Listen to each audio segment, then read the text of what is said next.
Okay. สวัสดีเจ้า I'm Pim Khemasinki, editor of Chiang Mai Citylife, and this is my friend and regular Citylife contributor, Edward Shinapat, who is also an aspiring politician with the what party?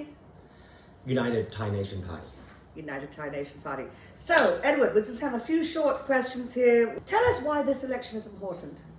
Well, every election is important, isn't it?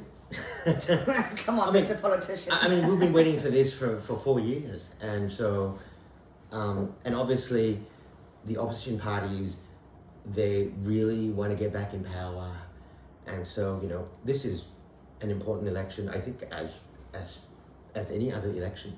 Okay, so what is the platform of yourself as well as for the party? Yeah, well, that's two separate questions, isn't it?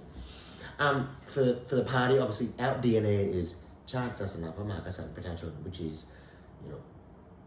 we are like basically a conservative party in the sense that we value nationalisms, religion, monarchy, the three pillars of this nation. But what I think is really cool, just look at this.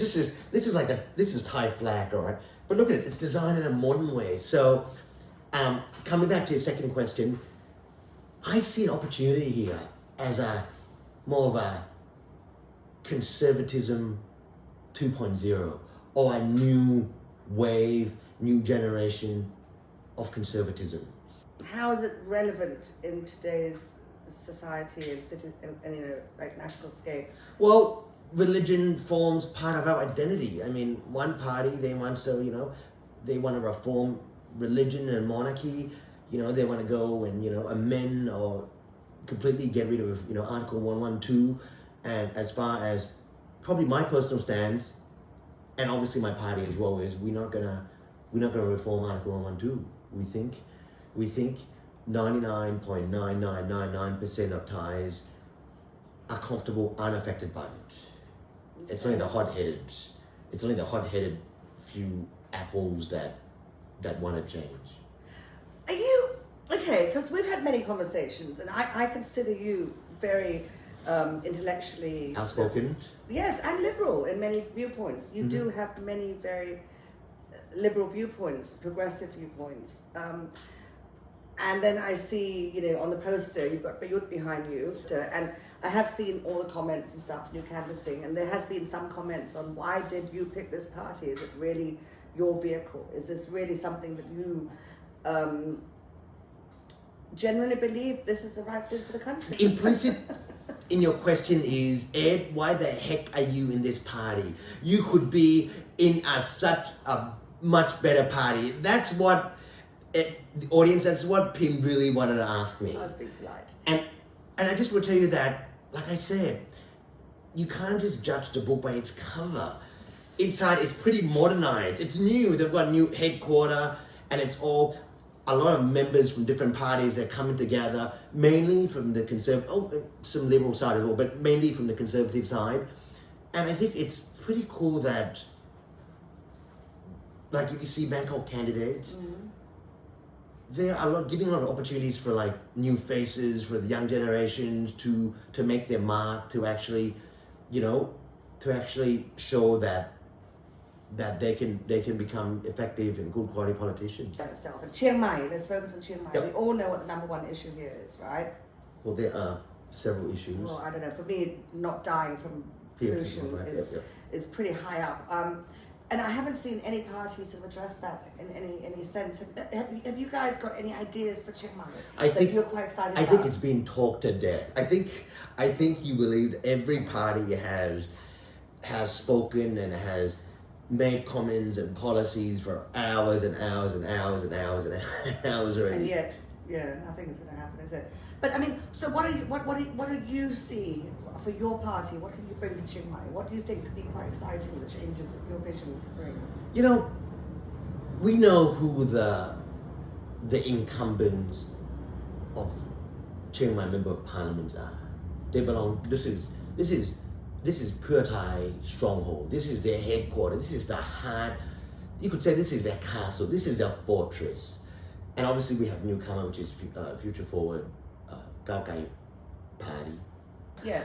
Well, you see, What real politics? there is no point having Pheu Thai or Future Forward winning Chiang Mai seats, and they end up, for whatever reason, they cannot form coalition in the government.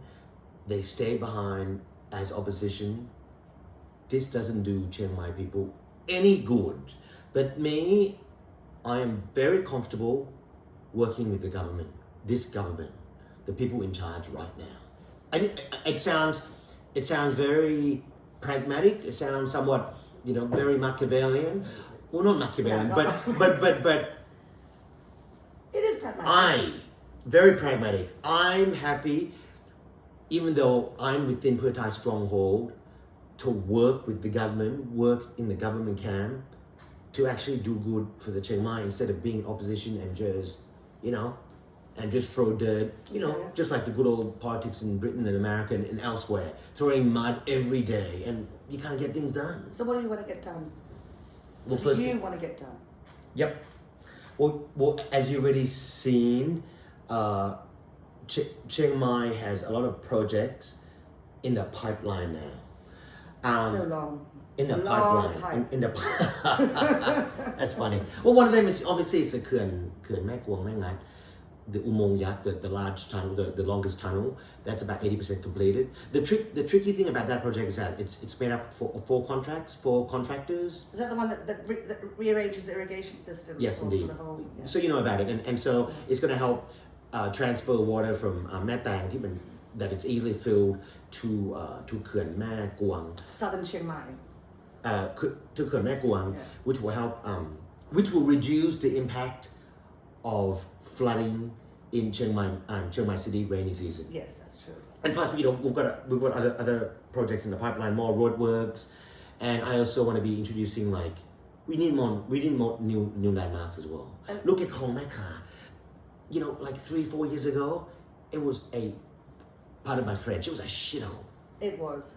It was just terrible. Literal, it was. Oh, it was, yeah. And look at now, it has been beautified.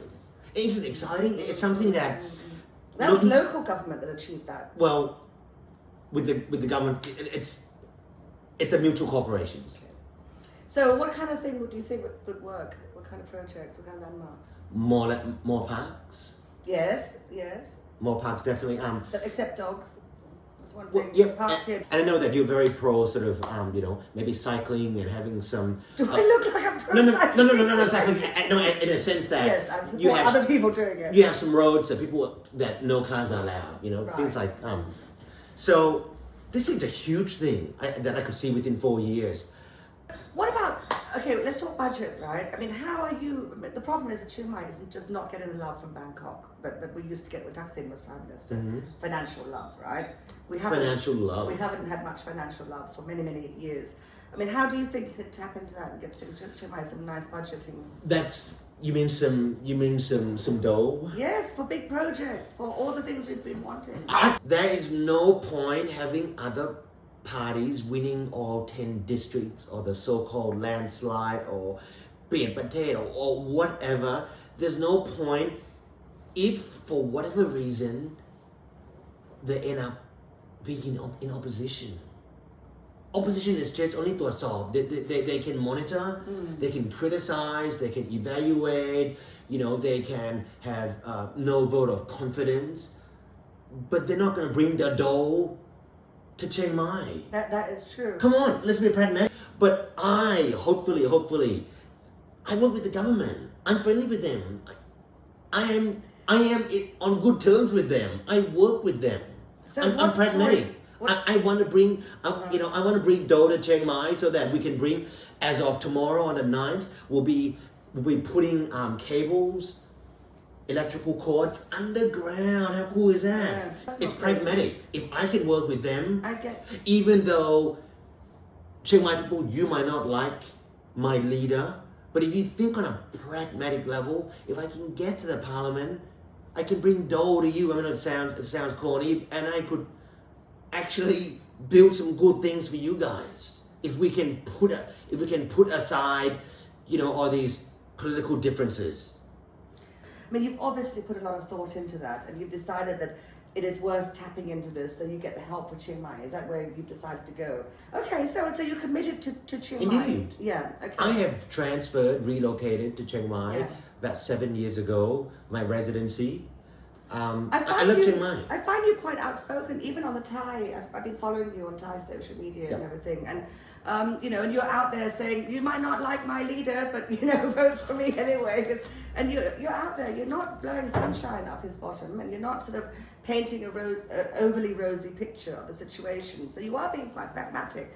So tell us, how hard is it for you to sort of straddle this sort of maybe disquieting place that you might be in, but you know, what are you going to do with this position that you have? It is tough.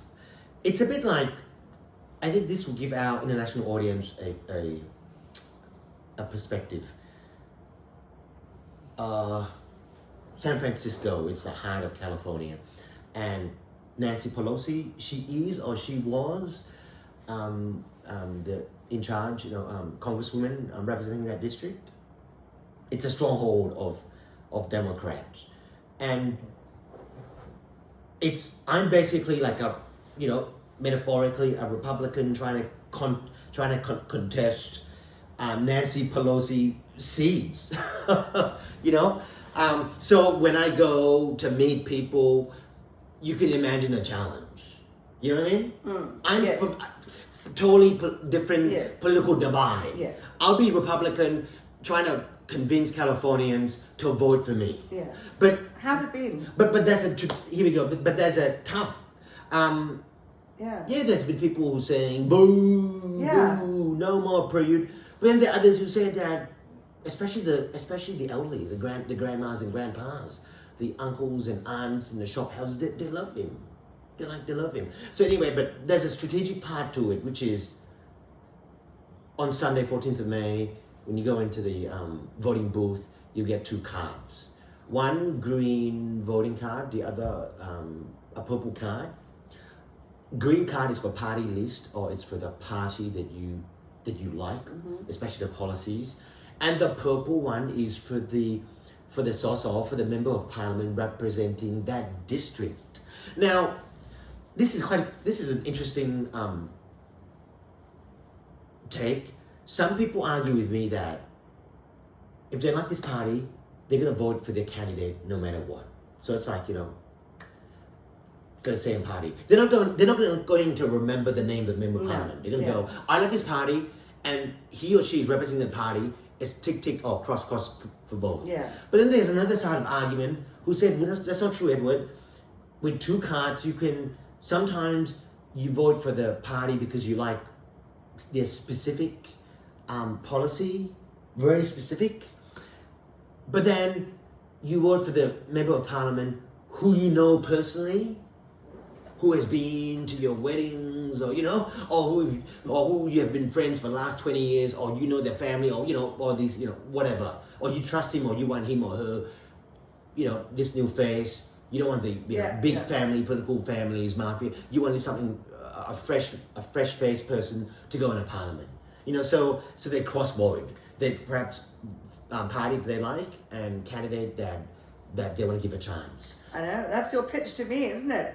That I can vote for Edward without, because I can't vote for your party. Because we mentioned that if you if you don't like who my candidate. But you know, I know personally. But we know personally, so, and you know and you know that I'm a pretty liberal guy. Yeah. And so it's hence exactly the that. confusion with the party. But I do get where you're coming from. So, just one last question, because I'm not going to take too long. Yeah. But how's it been? Tell me a little bit about your experience so far in this political world. It's been a learning curve. Really, just. But what's been fascinating or really interesting that you could share with us? I just, you know, given all these online harassments, you know, they use foul language. You know, they said like, you know, I'm handsome but I'm brainless for in this party. I've read the comments. You know, I get that all the time. Does it hurt?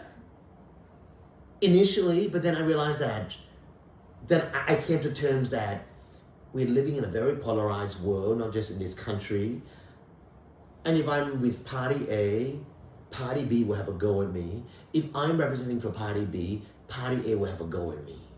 It's inevitable. So so it's been a learning curve for me that I didn't think I could muster the, you know, the rejections or, you know, the foul language or the. But what is driving you? I love Chiang Mai. It's a great experience. I meet people. I'm representing the city that I love. Come on, this is, if you think it from this way, it's such a blessing. Forget about who I represent, forget about the party. It's just, it's a job, it's an opportunity that I can do good for Chiang Mai. If you can just drop that part, if you can just drop the general Prayut image from your mind, it's a great opportunity. It's a bit hard with his face lurking behind yours and all your posters. So it's, my party is in Thai, Rom Thai Sang Chat, United Thai Nation Party, and I'm running for Chiang Mai Member of Parliament, District 1. In Chiang Mai, there are 10 districts. I'm running for Chiang Mai District 1, which covers 80% of the Chiang Mai city as we know it. And my party's number is number 22. If you live in District 1, I'm number 9. But if you live in other districts, then you need to check out who the MPs in that district's numbers are. So don't get confused with that. Okay. Interesting. It's still also confusing. But there we go. I think you've got a lot of clarity. And thank you and good luck. And I will watch you all the way up until the day you run. Thank you so much. So thank you, Dad. Thank you. Bye-bye. Bye. Yeah. Tiki, come here right now. Come on, come here. You naughty.